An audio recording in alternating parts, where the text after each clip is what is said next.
One day, you wake up and realize it's too late. Also, there is a conversation that happens in the quiet hours, not in the loud, crowded moments of daily life, but in the stillness that descends when everything else has gone silent. A conversation that most people spend their entire lives trying to avoid, and that is the conversation with the deepest and most honest part of themselves about whether the life they are living is genuinely the life they were capable of living. It happens at 3 in the morning when sleep will not come and the mind, freed from the useful distractions of the day, begins to ask questions that daylight tends to suppress. It happens on long drives when the radio is off and the miles pass in silence and something in you surfaces that has been waiting patiently beneath the noise for exactly this kind of space. It happens sometimes at funerals, not morbidly, but with the particular clarity that comes from standing close to the end of someone else's story and feeling, in your own chest, the questions their ending raises about your own. What have I done with the time I have been given? What have I left unsaid, undone, unexplored, uninvested? What am I waiting for? And why am I still waiting? These are not comfortable questions. They are not the kind of questions that a busy, productive, socially engaged life naturally creates room for. But they are the most important questions a human being can ask. And the people who ask them honestly, who sit with the discomfort of genuinely uncertain answers, who let the questions do their necessary and sometimes painful work, are the people who have the best chance of building something genuinely worthwhile with the time that remains. I want to be that conversation for you today. I want to be the voice that asks the questions most people avoid until it is too late to do anything meaningful with the answers.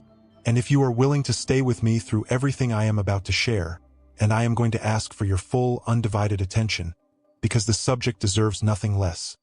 This might be the most honest and the most useful hour you spend with yourself this year. Subscribe to this channel if you want more conversations like this one, conversations that go beneath the surface and say the things that actually need to be said. Stay with me. Every word matters. I am Jim Rohn. I have spent the better part of a lifetime studying the architecture of human lives. Not in an academic sense, though I have great respect for the academic tradition, but in the deeply practical sense of sitting with real people across real tables in real cities all over this world and asking them about their lives. About what they built and what they wish they had built differently. About what they pursued and what they left behind. About the choices they made at crossroads that only looked like crossroads in hindsight, when the road not taken had grown over and could no longer be retraced. I have spoken to people at the very peak of what the world calls success. People with the houses and the titles and the accounts and the recognition, who were quietly, persistently, achingly aware that something essential was missing. And I have spoken to people of modest external circumstances who possessed a quality of inner richness, of genuine contentment and purpose and deep relational connection, that the externally successful people sometimes could not recognize because they had never cultivated the vocabulary for it. And what I have gathered from all of those conversations, all of those years of listening to the truth that people tell when they trust you enough to tell it, is a collection of realizations. Things that most people understand eventually. Things that wisdom delivers sooner or later to everyone who lives long enough. The tragedy, and it is a genuine tragedy, one that I have watched repeat itself with heartbreaking consistency across every culture, every demographic, every level of education and external achievement, is that for most people these realizations come too late. Too late to change the choice that most needed changing. Too late to say the thing that most needed saying. Too late to begin the work that would have produced the life that, in the quiet hours, they always knew they were capable of.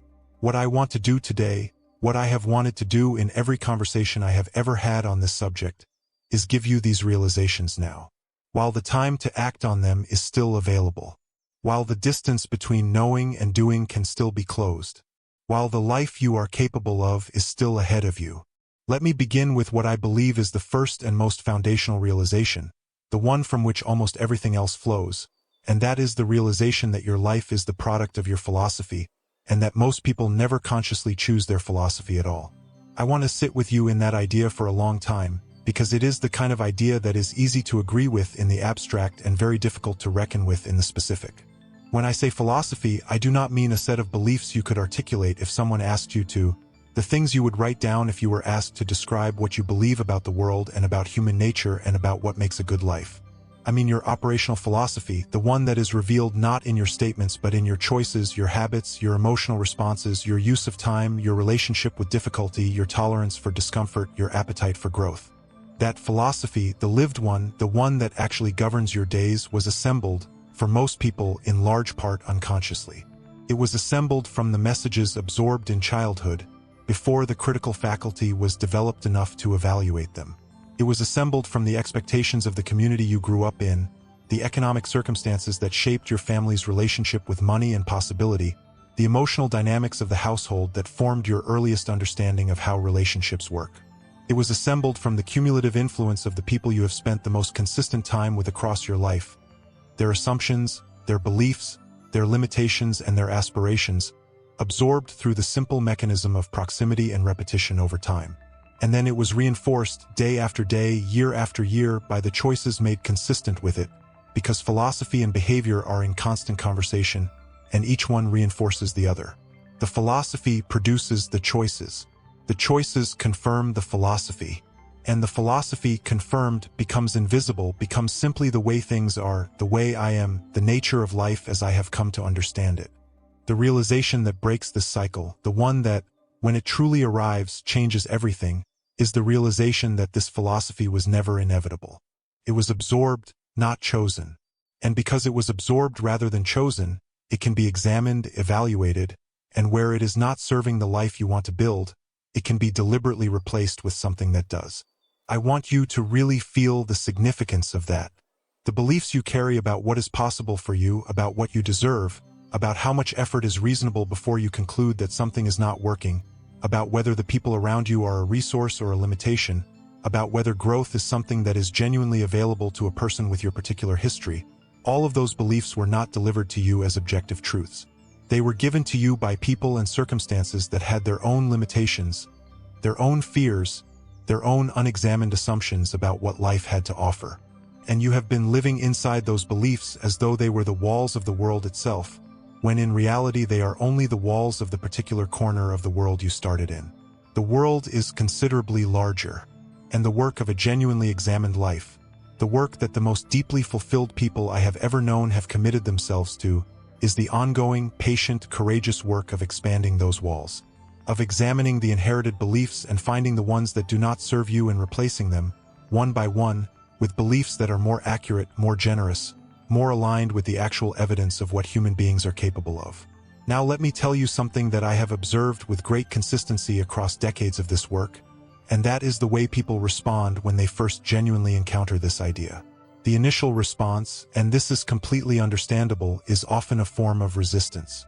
Because to fully accept that your philosophy was absorbed rather than chosen, and that it has been shaping your life in ways you did not consciously direct, is to accept a certain kind of responsibility that can feel, before you have learned to hold it properly, like blame. It can feel like the message is, your life is the way it is because of the choices you made, and therefore if your life is not what you want it to be, you only have yourself to blame. That is not the message, and I want to be absolutely clear about that. The message is something far more generous and far more empowering than blame. The message is, the shaping of your life up to this point happened largely without your full conscious participation, and that is not a moral failing. It is simply the condition of being a human being in a world that does not wait for you to develop the philosophical sophistication required to make fully conscious choices before it begins forming you. But from this moment forward, from the moment you genuinely understand that your philosophy is not fixed, that it is not the permanent and unalterable expression of who you are, but a set of working assumptions that can be examined and revised, from that moment forward you have something you did not have before. You have agency. Real, genuine, transformative agency. The agency of a person who understands that they are not merely the product of their past, but the architect of their future. And that agency, once genuinely claimed, is one of the most extraordinary experiences available to a human being.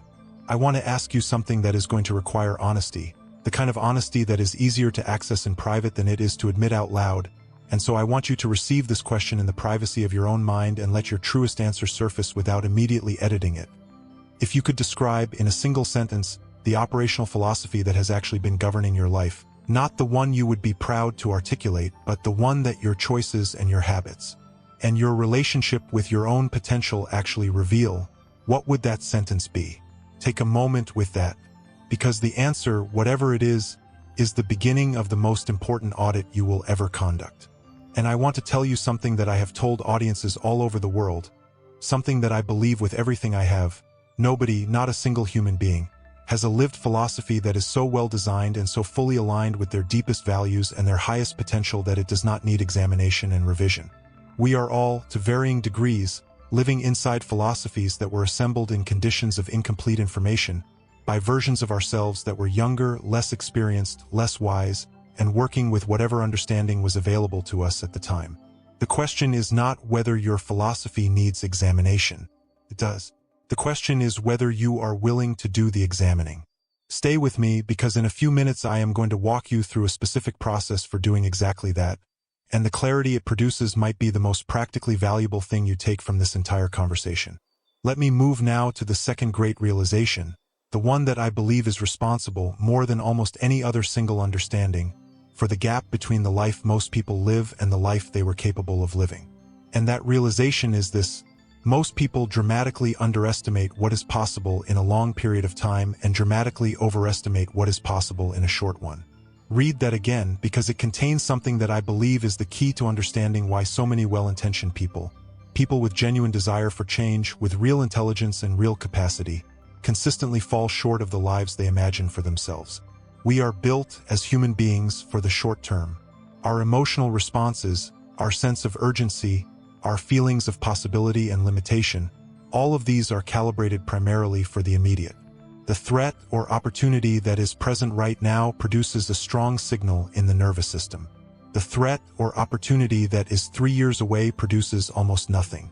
And so we consistently make choices optimized for the short term, for the immediate feeling, the immediate comfort, the immediate reward at the expense of the long-term trajectory.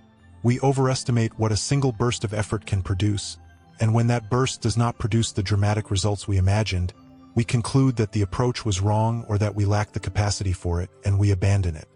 And we underestimate what the same effort applied consistently over 3 years or 5 years or 10 years would produce, because that scale of time is too abstract, too distant, too disconnected from the felt reality of a given Tuesday afternoon to genuinely motivate us.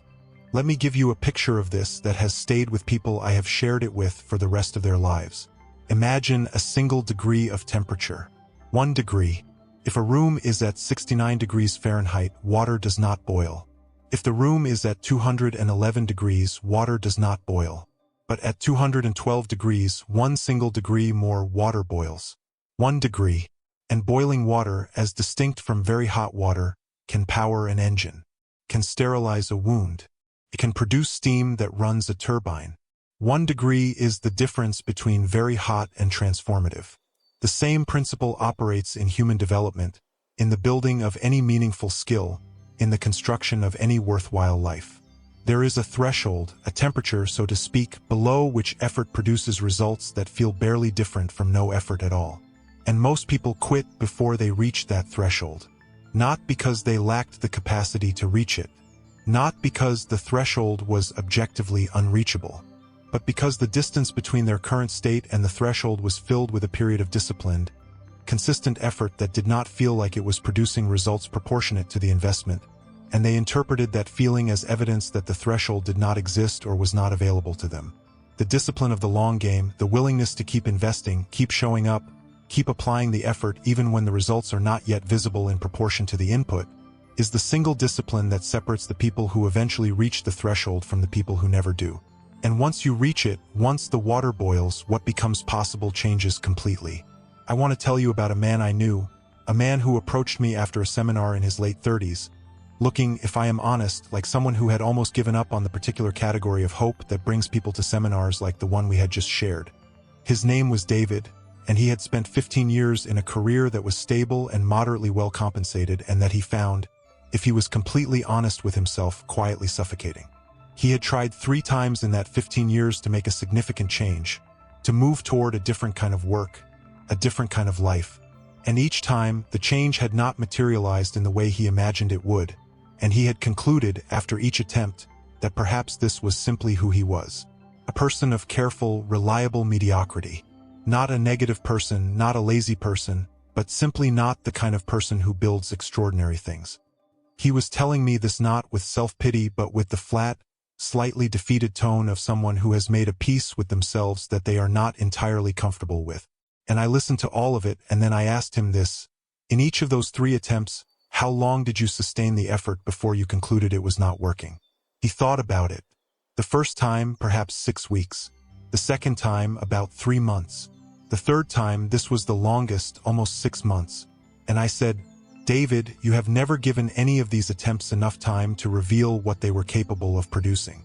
You have been measuring the results of a long-term process against a short-term timeline, and concluding that because the short-term results were modest, the long-term results would be the same. But the long-term results of a sustained, daily, disciplined effort are not a linear projection of the short-term results. They are categorically different. They are the difference between very hot water and boiling water. And you have been stopping at 211 degrees every time. David and I stayed in contact for several years after that conversation. He made a decision that day, a genuine decision with a date and a daily practice and a 2-year commitment to measure by, and he kept it. Not perfectly. There were weeks that were genuinely difficult, periods when the progress felt invisible, moments when the old conclusion tried to reassert itself. But he had a framework now for understanding those moments, and instead of interpreting them as evidence that the effort was not working, he interpreted them as the expected experience of someone who has not yet reached the threshold. And at the end of 2 years, David was doing work he genuinely loved, earning more than he had in the career he left, and describing his daily experience in terms that were unrecognizable from the man I had met at that seminar. The threshold is real. The water boils. But you have to stay at the temperature long enough for it to happen. And here is the thing I want you to feel, not just understand. Whatever it is you have been attempting and abandoning, whatever version of your better life you have been approaching and retreating from, the threshold is closer than you think. The reason it has not yet produced what you imagined is almost certainly not that it cannot. It is almost certainly that you have not yet given it enough time. In just a few minutes I am going to give you a specific structure for changing that, for making the kind of commitment that actually sticks.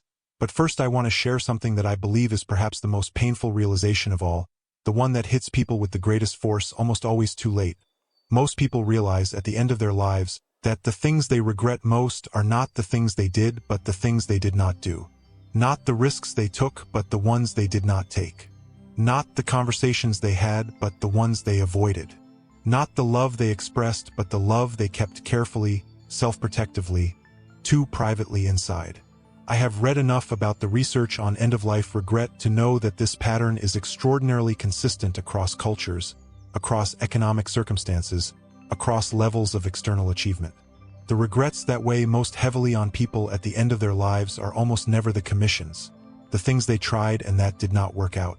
They are the omissions, the life not quite lived, the self not quite expressed, the potential not quite realized, the relationship not quite fully inhabited, the work not quite fully pursued, the dream not quite given the seriousness it deserved. This pattern is so consistent and so well documented that I think it deserves to be treated not as a general inspiration to live more fully, though it is certainly that, but as a specific piece of strategic information. If the greatest regrets are almost always the things not done, then the strategic implication is clear. The things you are currently not doing because they are difficult or risky or uncertain, or because the timing is not perfect, or because you are waiting until you feel more ready, those are the things most likely to haunt you. Not the things you try and fail at. The things you never try at all. I want that to land in the most personal and specific way possible. What is the thing, the specific, particular, named thing, that you are currently not doing that you know, in the quiet and honest part of yourself, you should be doing? What is the conversation you have been postponing? What is the creative work you have been telling yourself you will begin when the circumstances are better? What is the relationship you have been allowing to drift because re-engaging with it requires a vulnerability you have been finding reasons to avoid? What is the version of yourself, more alive, more expressed, more aligned with your deepest values, that you have been keeping at a safe and comfortable distance? That thing, that specific, particular thing, that is what I am talking about. And the realization I want you to have today, not at the end of your life but now while you can still do something with it, is that the waiting is not protecting you. It is costing you. Every day of waiting is a day of the life you could be living that you are instead spending in the anteroom of your own potential. Now I want to spend considerable time on what I believe is one of the most practically important and most chronically neglected realizations in the entire conversation about how to live well, and that is the realization of the extraordinary, irreplaceable, transformative power of daily habit. Not habit in the boring maintenance sense, not the automatic routines of teeth brushing and commuting that fill the background of our days, but habit in the deep philosophical sense of the daily choices that, accumulated over time, constitute the actual substance of a life. I have said many times, in many different ways, that the difference between the life most people live and the life they are capable of living is almost never found in a single dramatic decision. It is found in the daily decisions. The small ones, the ones that seem individually insignificant but that compound, across years and decades, into the vast and complicated structure of a human life. And the extraordinary thing about these small daily decisions, the thing that I do not think most people fully appreciate until they have watched compound growth at work for long enough to see it clearly, is that their significance is almost perfectly inversely proportional to their apparent importance in the moment. The decision to read for 30 minutes tonight instead of watching something that asks nothing of you feels, in the moment, like essentially nothing. 30 minutes. Tiny increment. Completely reversible. The decision to have the honest conversation instead of the comfortable one feels, in the moment, like a small interpersonal choice with consequences that are unlikely to extend much beyond the next few hours. The decision to get up when the alarm sounds instead of hitting the snooze button feels, in the moment, like a minor question of comfort management with no real stakes. But these decisions, these apparently minor, apparently low stakes, apparently easily reversible decisions, are the bricks of a life. And every day you make them, you are either building something or you are not. There is no neutral. The life is always being constructed, and the construction is always happening through the texture of the small choices, whether or not you are conscious of the construction taking place. Let me give you a specific picture of what this looks like across a long enough time frame to make the compound effect genuinely visible. Imagine two people of identical intelligence, identical natural ability, identical starting circumstances. At the age of 30, both of them make a decision. The first person decides to read 1 book per month. Not a dramatic commitment, 12 books per year, less than 30 minutes per day of reading, in areas directly relevant to their personal and professional development. The second person makes no such commitment and simply reads, or does not read, according to mood and convenience. At the age of 31, neither person looks significantly different from the other. The first person has read 12 books. Some of those books changed the way they think about specific things.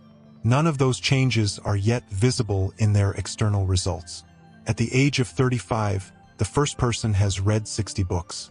Their thinking has been systematically exposed to 60 different frameworks, 60 different ways of approaching the problems they face, 60 different sets of examples and case studies, and accumulated wisdom from people who have navigated the same terrain they are navigating.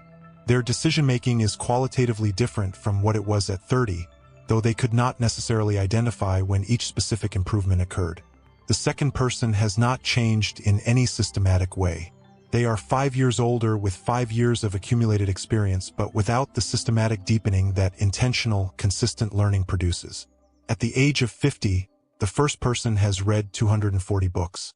They are not merely more informed than the second person. They are living in a fundamentally different intellectual and philosophical universe. The quality of their thinking, the breadth of their perspective, the depth of their wisdom, the sophistication of their responses to difficulty, all of this is so different from the second person's equivalent that the gap between them cannot be meaningfully described in quantitative terms. It is a qualitative difference. A difference not just of what they know but of who they are. And that difference, that vast, seemingly unbridgeable gap, was produced entirely by the daily choice to read for 30 minutes.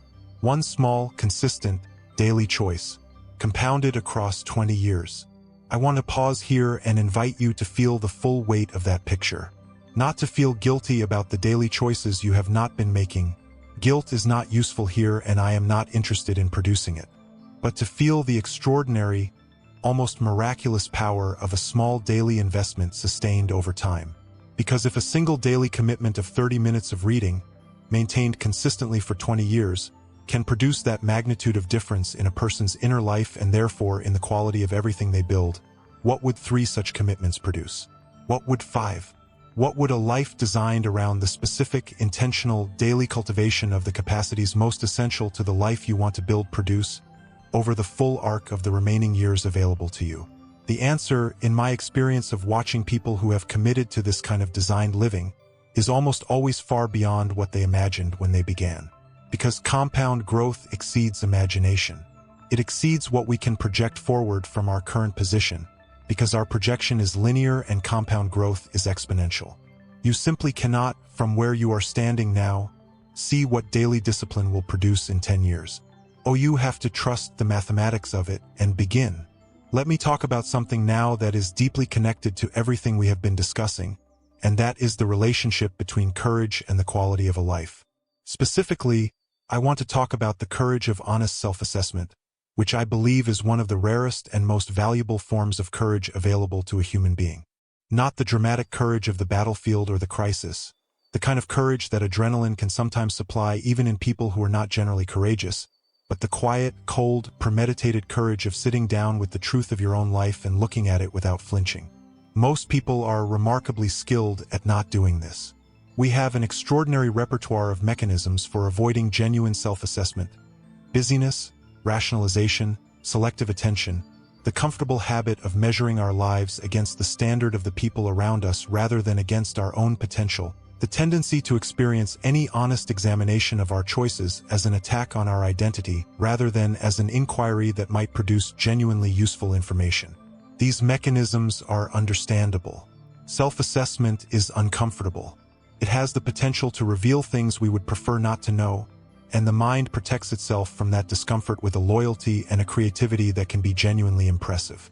But the cost of that protection is enormous.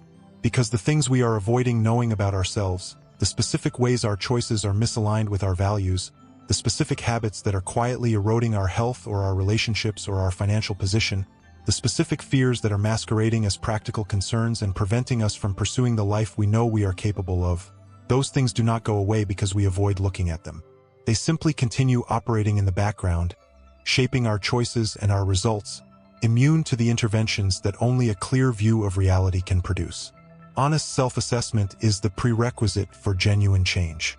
You cannot fix what you have not honestly diagnosed. You cannot change what you have not clearly seen. And the courage to look clearly, to set aside the defensive stories, to hold your own choices up to the light of your own deepest values and see where they align and where they diverge, that courage is the beginning of everything. I am going to share with you very soon what I consider to be the most important daily practice I have ever recommended. The one that, if you begin it today and maintain it consistently, will produce more genuine clarity and more sustainable change than almost any other single thing you can do. But before I do, I want to acknowledge something. I know that some of you who are listening to this right now are carrying a weight that goes beyond the ordinary difficulty of self-assessment.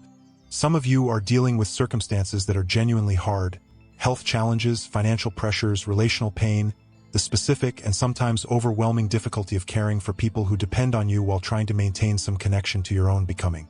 I see you. I want you to know that everything I am saying today is for you too, perhaps especially for you, because the people who are carrying the heaviest burdens are the ones who most need the specific kind of clarity and direction that a well-designed daily practice can provide. And I want to tell you something else. The difficulty of your circumstances does not diminish your capacity. In many cases, in more cases than the inspirational narrative suggests, it deepens it. The resilience you have developed in the process of carrying what you carry is a real and extraordinary asset.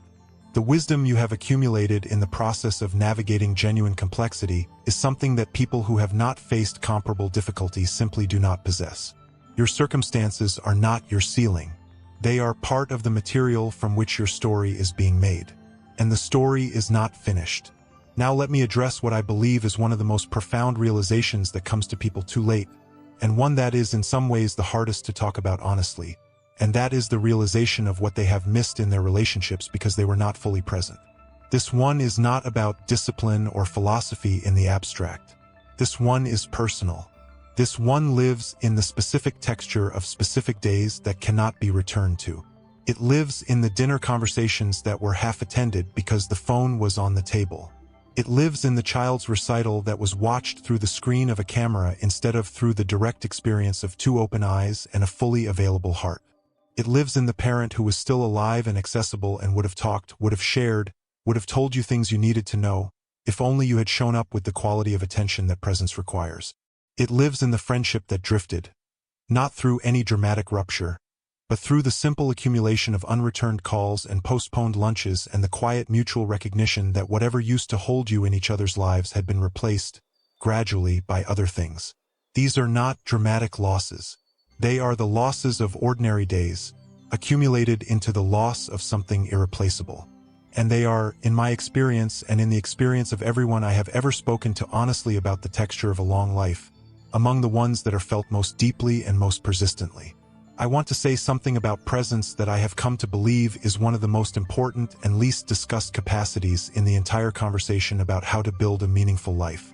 We talk endlessly about productivity, about how to get more done, how to accomplish more, how to optimize the output of our time. We talk much less about presence, about the quality of attention we bring to the moments that cannot be optimized, only inhabited.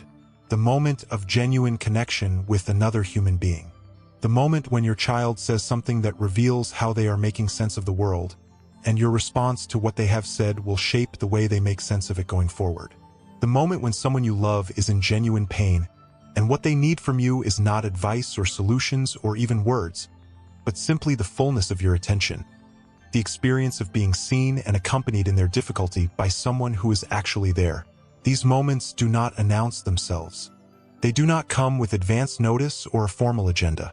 They arrive in the middle of ordinary days, in the gaps between scheduled activities, in the quiet that descends when two people who love each other find themselves in the same room at the same time with nothing particular requiring their attention. And the quality of what happens in those moments, the depth of what is exchanged, the degree to which both people are genuinely present and genuinely available to each other, depends entirely on a capacity that is not taught in any school and not measured in any performance review, and that is the capacity to actually be here. To put down the phone and the plan and the preoccupation with tomorrow's agenda and to be fully, warmly, attentively present to the person and the moment that is right in front of you. This is harder than it sounds. It is harder than it sounds for the same reason that all the most important things are harder than they sound, because it requires overcoming habits that have been reinforced by a culture that constantly rewards the opposite. We are rewarded for our productivity, not our presence. We are rewarded for our multitasking, not our attention. We are rewarded for our efficiency, not our depth of engagement. And the habits those rewards produce are powerful and persistent. But the cost of those habits, the cost measured in the quality of the relationships that constitute the actual substance of a life, is one of the things that people who are near the end of their journey consistently report as the thing they would most change if they could change anything.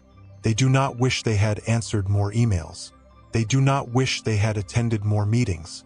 They wish they had been more present to the people they loved, to the moments they were given, to the irreplaceable, unrepeatable gift of an ordinary day with the people who mattered most. Let me tell you something about ordinary days, because I believe they deserve considerably more attention than they typically receive. We are culturally oriented toward the extraordinary, the peak experiences, the milestone achievements, the moments of dramatic transition or remarkable success that seem to justify the time and effort of everything that came before and after them. And those moments are real and they matter. But a life is not made of extraordinary moments. A life is made almost entirely of ordinary ones. The Tuesday morning when nothing particular happens. The Sunday afternoon that contains nothing more dramatic than a meal shared with people you love. The evening walk, the quiet conversation, the small ritual of a day beginning and ending in a way that has become familiar. These ordinary moments, unremarkable in themselves, unworthy of photographs or posts or any of the other mechanisms by which we signal to the world that our lives are worth witnessing, are the actual texture of a life. They are where most of living happens. And the quality of a life is determined not primarily by the quality of its peak moments but by the quality of its ordinary ones.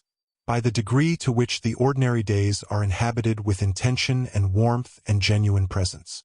By whether the person moving through them is truly there, truly engaged, truly alive to the specific and irreplaceable experience of this particular moment in this particular life. The realization that comes too late for many people is the realization that they were not present for their ordinary days. That the days passed, many of them, most of them, while their attention was elsewhere. In the future, where the plans and the worries and the ambitions live. In the past, where the regrets and the resentments and the replayed conversations live. In the screens which offer a constant, immediately available alternative to the sometimes demanding experience of simply being here. And the days, unattended, become a blur. And the blur becomes years. And the years become a life that was technically lived but not fully inhabited. I do not say this to create anxiety.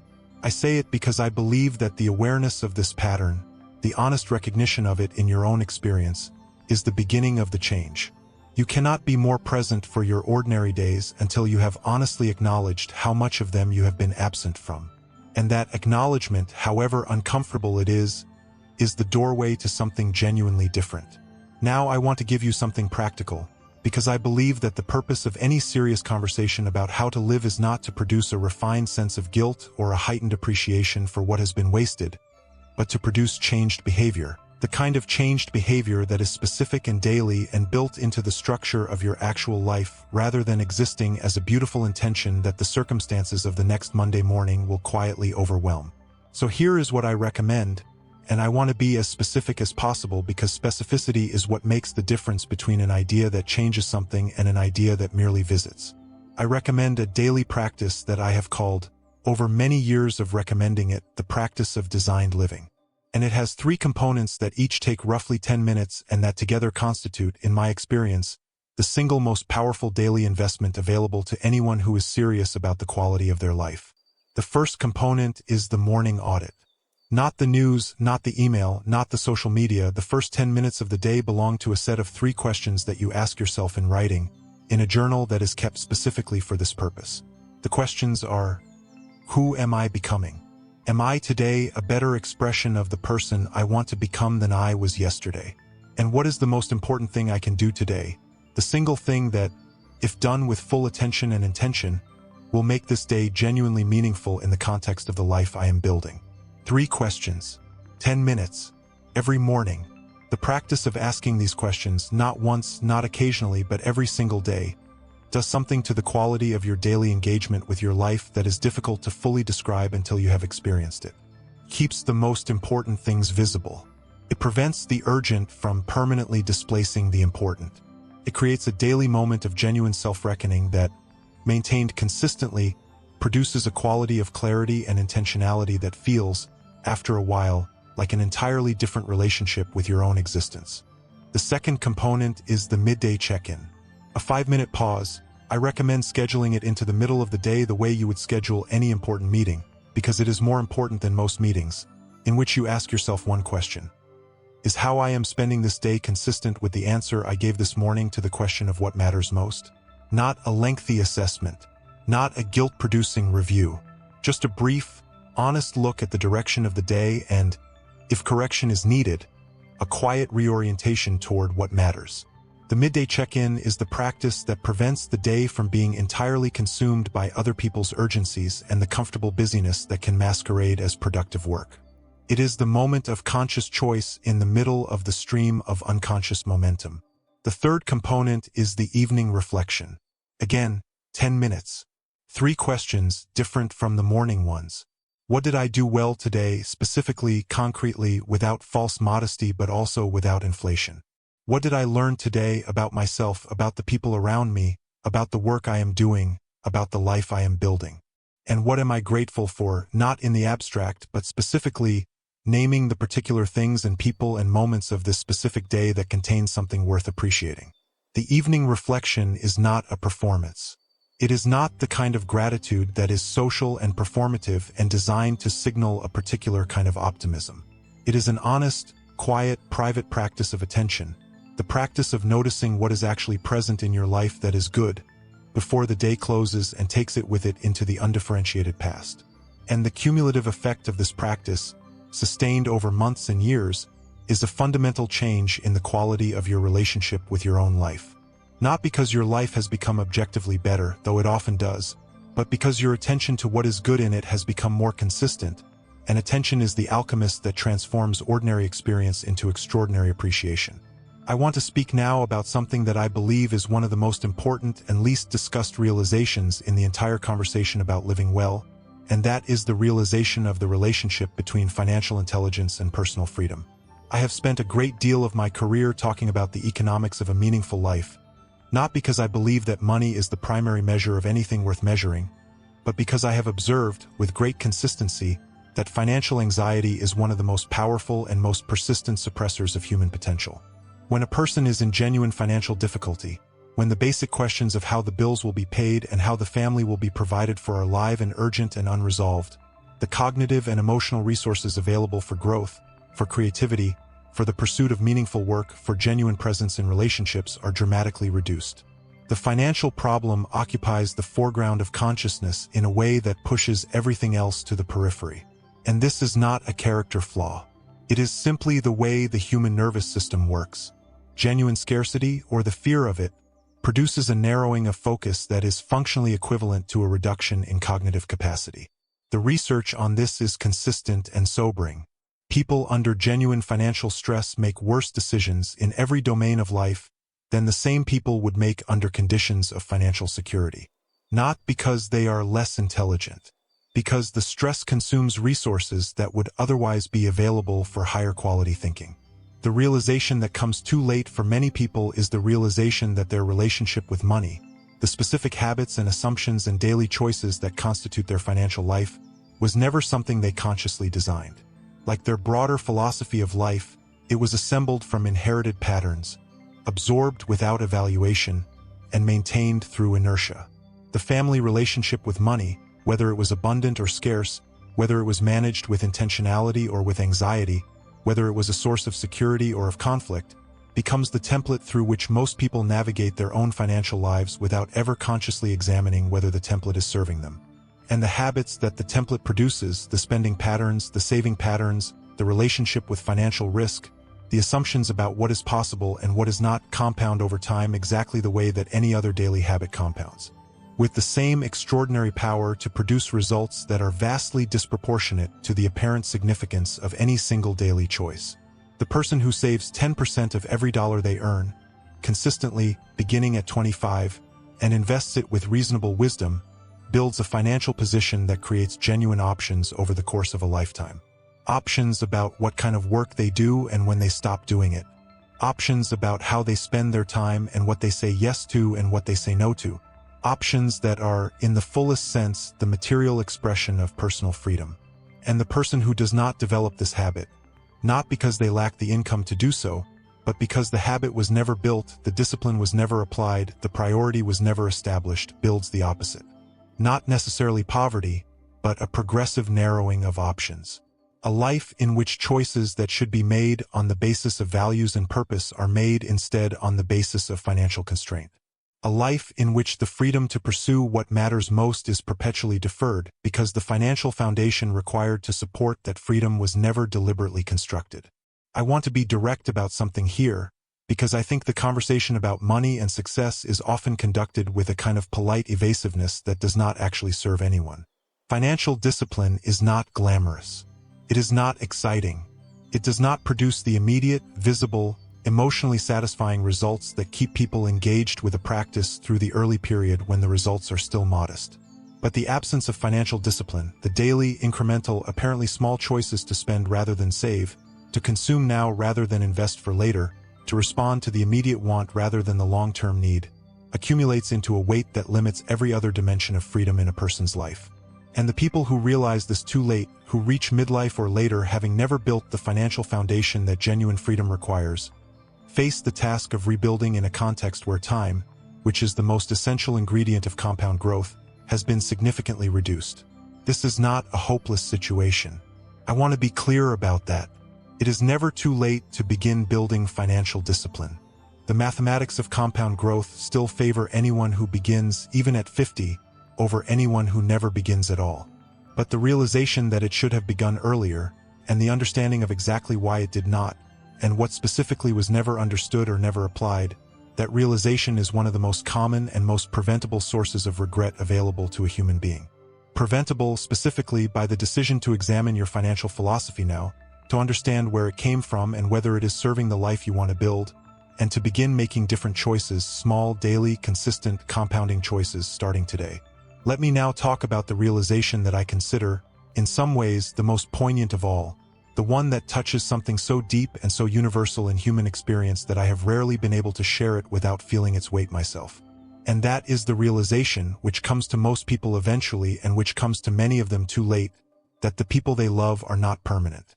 That the time available with the specific people who make up the irreplaceable fabric of their lives is finite, and that finitude is not abstract but concrete. Not a philosophical concept but a felt reality that changes, dramatically and permanently, the value of every remaining moment of genuine connection. I know this realization is not comfortable. I know that there are excellent reasons why the mind tends to protect itself from it, because holding the finite nature of the people we love as a constant felt reality would be, for most people, more than the nervous system could sustain in the context of a functional daily life. But I want to offer you a middle path between the impossible weight of constant awareness and the comfortable numbness of not quite letting it in at all. And that middle path is this: choose, deliberately and intentionally, to let the finite nature of your time with the people you love inform the quality of your presence with them. Not in a grief-saturated way, but in a way that keeps the question alive, not as an anxiety but as a gentle, persistent reminder that the dinner you are about to share with your parent, your partner, your friend, your child, this specific dinner in this specific evening with this specific version of this specific person, is happening once. It will not come again. And how fully you inhabit it, how genuinely present you are for it, how openly you allow yourself to love and to be loved in it, is entirely within your power to choose. I have had the privilege and the sorrow of being with people who were approaching the end of their lives, not as a formal part of my work, but simply as a human being who has lived long enough and been close enough to others who were dying to have these conversations. And what I have found, with a consistency that has stayed with me more powerfully than almost anything else I have learned, is that the things that matter at the end are not the things we spend most of our days attending to. The career achievements, while sometimes a source of genuine satisfaction, are rarely the center of what someone in their final chapter is thinking about. The financial accomplishments, while providing practical peace of mind, do not constitute the substance of what a person reviews when they are reviewing their life. What is at the center, what comes to the foreground with an almost universal consistency, is the quality of the love given and received, the quality of the presence offered, the depth of the connections maintained, the degree to which the people who mattered most were genuinely seen and genuinely accompanied through the specific difficulty and the specific joy of their lives. These are the things that, at the end, feel like the life. Everything else feels like the context in which the life happened. I want to give you something now that I want you to take away from this conversation and apply in the most specific and personal way possible, because I believe that the distance between inspiration and transformation is always bridged by specificity. Here is what I am recommending, and I want you to do it today, not tomorrow, not when the circumstances are better, but today, in whatever minutes are available to you in the course of this day. I want you to think of 3 people in your life, 3 specific named people who are important to you in a way that you may not have fully expressed recently. 3 people whose presence in your life is a genuine gift that you may have been treating with the comfortable casualness that familiarity can produce. And I want you to reach out to each of them today, not with a long, elaborate communication that requires careful composition and creates the kind of performance anxiety that becomes another reason to postpone. Simply to say, I was thinking about you. You matter to me. I am grateful for what you are in my life. Nothing more is required than that. Because the gap between what we feel for the people we love and what we actually communicate to them is, for most people, enormous. And closing that gap, even partially, even imperfectly, even in the brief and slightly awkward form of an unexpected message that says I was thinking of you, is one of the most important things you can do with any given day. It is an act of love and of wisdom simultaneously. And it is available to you right now, today. Let me talk now about the realization that is, in many ways, the most quietly devastating in the catalog of things that people understand too late, and that is the realization of what their daily environment has been doing to them. Not dramatically, not obviously, but steadily and powerfully over years and decades, the combined influence of the information they have consumed, the conversations they have engaged in, the expectations of the people closest to them, the cultural messages about what is normal and what is possible and what people like them typically do with lives like theirs. I have spent years observing what I call the invisible curriculum of daily life, the lessons that are not taught explicitly but that are absorbed through consistent exposure, the beliefs that are not argued for but that are communicated through the ambient atmosphere of a social environment, the identity that is not chosen but that is gradually assigned by the accumulated expectations of a community. And what I have observed is that this invisible curriculum is operating in every human life, constantly shaping beliefs and limiting or expanding the horizon of what seems possible in ways that most people are completely unaware of. The person who has spent 30 years in a social environment where financial struggle is the norm and financial abundance is something that happens to other people has absorbed a philosophy of scarcity that will shape their financial choices in ways they cannot necessarily articulate or examine. Because the philosophy is invisible, it is just how things are. The person who has spent 30 years in a social environment where no one in their circle has ever built their own business has absorbed a belief about what people like them do and do not do that will function as a ceiling on their ambition in ways they may not even recognize as a ceiling, because it presents itself as simply the realistic assessment of a thoughtful person. These invisible ceilings are among the most powerful and most persistent obstacles to human potential, precisely because they are invisible. You cannot challenge a belief you do not know you hold. You cannot raise a ceiling you do not know is there. The realization that changes this, the one that gives you the capacity to see the invisible curriculum and evaluate it on its own terms, is the realization of the specific and intentional exposure to environments and people and information that operate outside your current ceiling. When you consistently expose yourself to examples of what is possible, real, human, non-miraculous examples of people who began in circumstances comparable to yours and built lives considerably richer than the one your current environment suggests is available to you, something happens. The ceiling becomes visible, and visible ceilings can be questioned. Questioned ceilings can be raised. And raised ceilings produce lives of a quality and a richness that the person who has never questioned their inherited assumptions simply cannot access. Not because they lack the capacity, but because they lack the evidence that the capacity is worth exercising. This is one of the reasons I have always placed such extraordinary emphasis on the habit of reading, not just for the specific knowledge that books contain, but for the invisible curriculum they represent. When you spend time, day after day, in the mental world of people who have thought deeply and lived fully and built things worth building, when the voices you are most consistently exposed to are the voices of people who believed that more was possible and acted on that belief and discovered that they were right, your own sense of what is possible begins slowly and then rapidly to expand. The invisible ceiling of your social environment is gradually replaced by a visible and intentionally chosen set of beliefs about human potential that have been tested against reality and found to be true. And from inside that expanded set of beliefs, your choices begin to change. Not dramatically all at once, but steadily, consistently, in the daily micro-decisions that constitute the actual texture of a life. I want to come now to what I consider the deepest and most important realization of all, the one that, in my experience, produces the most profound and most durable transformation when it is genuinely understood and genuinely internalized. And that is this: the quality of your life is determined, ultimately, not by what happens to you but by how you respond to what happens to you. And how you respond is determined by the person you have become through the years of your choosing. This is the ultimate expression of personal responsibility, not the responsibility of someone who chose their circumstances, because none of us chose our circumstances, but the responsibility of someone who chooses their response. And the response, the quality of thought, the quality of emotion, the quality of action that you bring to the circumstances of your life, is determined by the person you are at the moment you are required to respond. By the philosophy you carry, by the habits you have built, by the associations you have cultivated, by the wisdom you have accumulated through intentional learning, by the resilience you have developed through previous difficulty, by the depth of character that is produced, slowly and irreversibly, through years of choosing the disciplined action over the comfortable one, the honest conversation over the evasive one, the courageous attempt over the safe inaction. The person you have been building, through every book read, every difficult conversation engaged, every daily practice maintained, every small act of courage taken in the direction of the life you believe is possible. That person is your most durable and most important resource. And every day you invest in that person's development is a day well spent, regardless of what the external circumstances produce. This is why I have always said that working on yourself is the most important work you will ever do. Not because it is the most immediately rewarding, it often is not. Not because it produces the most visible results in the short term, it often produces results that are more felt than seen, more internal than external, more about the quality of your daily experience than about the measurable outputs that the world notices and rewards.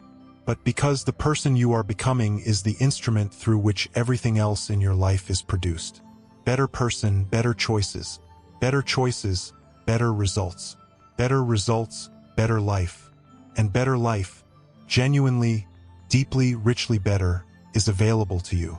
Not in the distant future, not after some threshold of external achievement has been crossed, but in the quality of how you live this day, and the next, and the next, and all the days that follow, for as long as you are given them. My friends, we have covered an enormous amount of ground today, and I am grateful for every moment of the attention you have brought to this conversation. I want to close with something that I carry with me always, something that is the deepest expression of everything I have tried to communicate across a lifetime of this work. It is this: you were given this life because you were capable of living it. Not a generic life, not the average life that statistically describes a person of your demographic or your history or your circumstances. The specific, particular, irreplaceable life that is uniquely available to you, the one that uses the full measure of who you are and what you have become and what you are still capable of becoming. That life was given to you because you were capable of living it. Not easily, not without difficulty, not without the daily, disciplined, sometimes exhausting work of becoming who it requires you to be, but capable, genuinely, completely, absolutely capable. The realizations I have shared with you today, the things that most people understand too late, are available to you now, while the time to act on them is still abundant. While the life you are capable of is still ahead of you. Use them wisely, use them daily, use them with the patience and the courage and the genuine love for your own becoming that they deserve. The harvest is coming. Do not stop planting. If this conversation has touched something real in you, if even one idea has landed with the weight of truth, then I want to invite you warmly and sincerely to continue this journey with us. Subscribe to this channel, share this video with someone who needs to hear it, and leave a comment telling me the one realization from today that hit you hardest. Because this community, the people who have decided that their best is still ahead of them, who have chosen growth over comfort and intention over drift, this is where we build together. Every conversation on this channel is designed to give you not just inspiration but the specific philosophy and the specific daily practice that makes inspiration worth having. We are just beginning. Stay with us. The best conversations are still ahead.